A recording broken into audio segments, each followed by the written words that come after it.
Well, after an unplanned day off on Wednesday due to a postponement because of rain in Philadelphia, the Phillies came back against the Atlanta Braves for a day-night split doubleheader on Thursday. They split that doubleheader 1-1 with the Braves. The Phillies took the first game. The Braves got a convincing win in the second game. So the Phillies did end up winning that series, which is good. They won the series 2-1 because they had that 2-0 shutout win to open up the series on Tuesday. So that is now their fourth consecutive series won for the Phillies, which is always good. If you're winning series consistently, then you're going to be a dang good team by the end of this year, and you're going to be right up there with the best of them, just like the Phillies are right now. Right next up is a 3-game series against the Milwaukee Brewers starting today, Friday. It's going to run through the weekend at Citizens Bank Park. Hopefully the Phillies can stay on track, get another series win.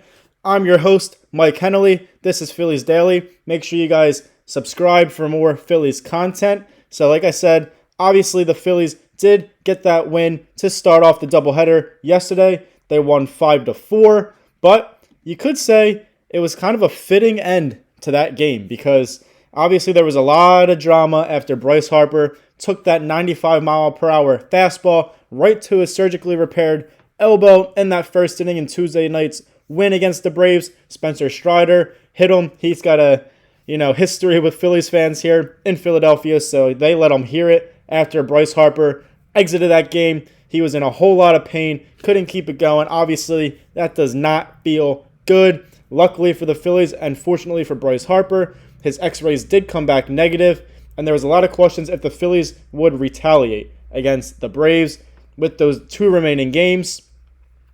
But they were tied. The Phillies and the Braves were tied 4-4 going into the bottom of the 8th inning in that first game of the doubleheader.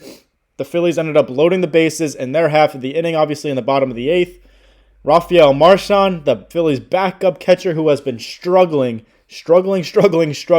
I've talked about him a lot, saying he stinks. The Phillies need a new backup catcher. But he came up to the plate, and what does he do? He gets hit by a pitch, and he drives in the go-ahead run to give the Phillies a 5-4 lead, which ended up being the winning run. And obviously, after all that drama with the Bryce Harper hit by pitch with the Braves, just to get that game-winning run and win the game off of a hit by pitch, it's just, like I said, just very coincidental, very ironic, and just a great fitting end to end up winning that game.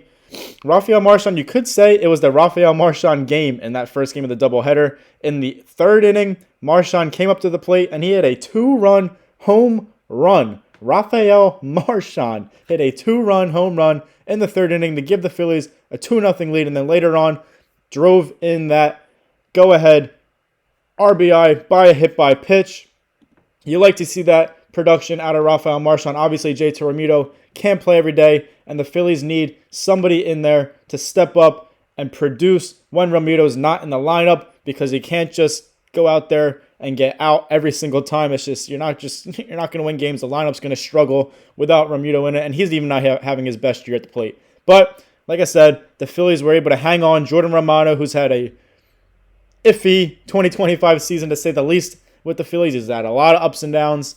But he came in, he got the save in the 9th inning, and like I said, the Phillies won that ball game 5-4, looking to win the second game of the doubleheader, sweep the Braves 3 games, obviously sweep the 2 games of the doubleheader, with Zach Wheeler taking the mound. The Phillies ace, one of the best pitchers in all of Major League Baseball, but unfortunately for Zach Wheeler, he struggled in that second game of the doubleheader for the Phillies. Very uncharacteristic for him.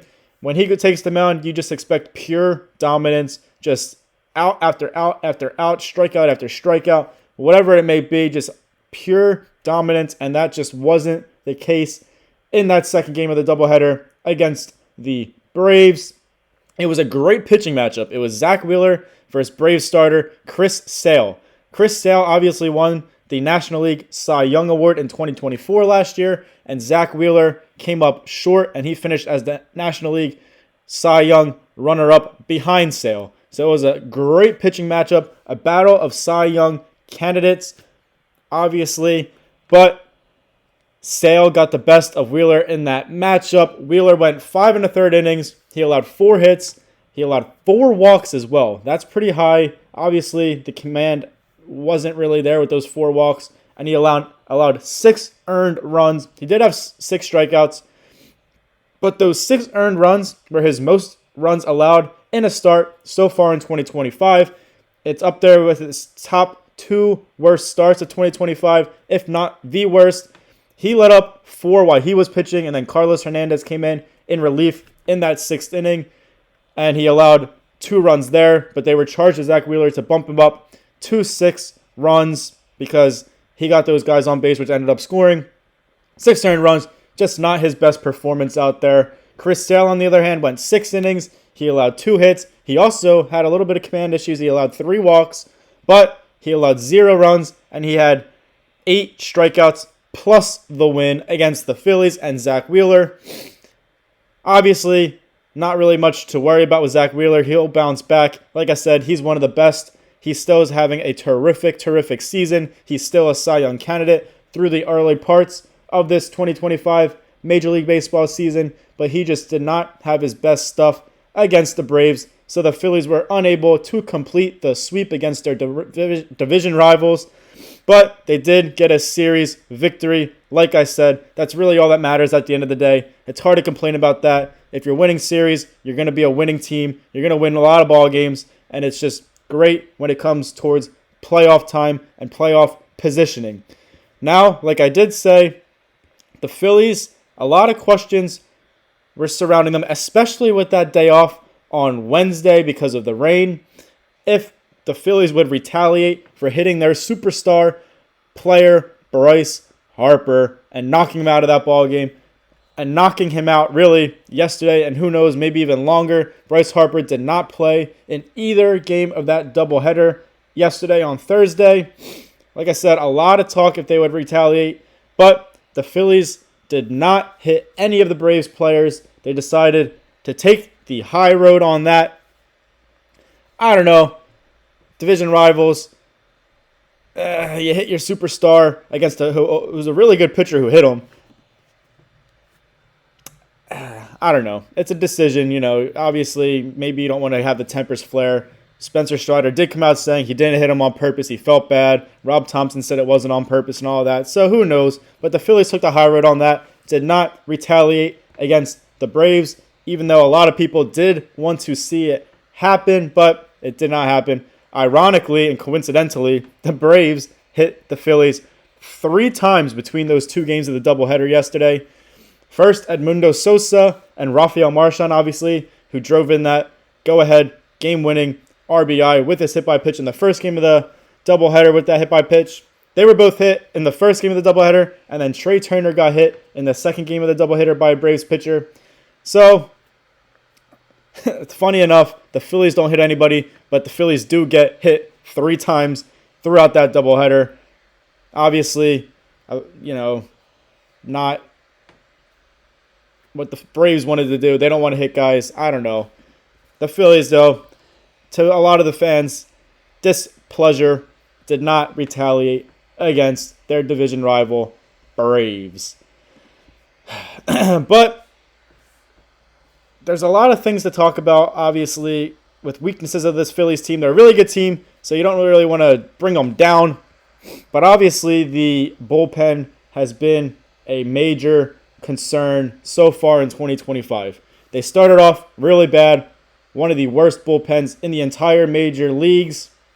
They started to get things rolling, started to get back on track, but they have been inconsistent even while they are going a lot better right now. Just a very inconsistent bullpen. Matt Schramm, the Phillies' arguably best reliever. He was an all-star last year, the left-hander. He came out for the 8th inning in the first game of the doubleheader yesterday against the Braves. The Phillies had a 4-2 lead at the time. They were looking to just shut them down and get an easy win. Matt Schramm got the first out, but then he allowed a solo home run, and then he got the second out after that, and then he allowed a double to Brave superstar Ronald Acuna Jr., and then right after that, he allowed an RBI double to Braves outfielder Michael Harris II. So the Braves did tie that ball game up 4-4, and they replaced Matt Strahm with Jose Ruiz, who was able to get the final out in that ball game to go to the bottom half of the 8th inning. Matt Strahm went just 2/3 innings, obviously, with just getting those 2 outs and then being replaced. He allowed those 3 hits, and he allowed 2 runs. He did have a shaky appearance a few games back, and then he came out a few days after and was dominant again, and now back to allowing 2 more runs, not finishing the inning, and almost blowing the Phillies. Well, he did blow the lead. They did tie it up 4-4, but the Phillies were able to come back and win that with the Rafael Marchand hit by pitch and won that game 5-4. But not what you like to see out of Matt Strahm, not what you like to see out of one of your more consistent and dependable and reliable and high leverage relievers blowing games late like that. He's going to get things together. I said that before. Not too much to worry about him. But when the bullpen's this inconsistent, and one of your better guys is having some struggles here and there, it just makes it a whole lot worse and a whole lot more alarming and concerning for the entirety of the bullpen. Obviously, like I said, they have been struggling throughout 2025. Every guy really has been. Certain times, Jose Alvarado, one of their late inning high leverage guys, they were always depending on a left-hander, throws hard, great sinker and all that. He got suspended obviously for those 80 games. Plus, he's ineligible for the playoffs if the Phillies make it that far, which obviously they're on track to, for using performance-enhancing drugs, which he says was weight loss supplement he took in the offseason, which was on the list for the PED list. He got suspended. The Phillies can't use him. Last year, the Phillies traded for 2 relievers in Carlos Estevez and Tanner Banks at the trade deadline. Even though they had 2 all-star relievers in Matt Strahm, obviously, and their former reliever Jeff Hoffman, who's now on the Toronto Blue Jays, they still upgraded the bullpen, still made bullpen additions last year. So it's hard to imagine them not doing it this year with how much struggling the bullpen and inconsistent the bullpen has been so far. So the Phillies definitely need to add a significant bullpen arm, high leverage, late inning guy by the deadline. The calendar is about to flip to June, so we are approaching the July 31st trade deadline. The closer it gets, the Phillies really need to address this situation. Maybe even add 2 relievers again, if you can, just like they did last year, because they can use all the help they can get in the bullpen. Every team can always use a lot of help, extra help in the bullpen. But the Phillies really need to address the bullpen. Like I said, just very inconsistent. And with Jose Alvarado suspended, it's just that much more of a priority. Well, I hope you guys enjoyed this episode of Phillies Daily. I'm your host, Mike Hennelly. Happy Friday. You guys made it another week. Congrats on that. Make sure you guys like, comment, share, and subscribe for more Phillies content. And go Phils, let's go get another series win.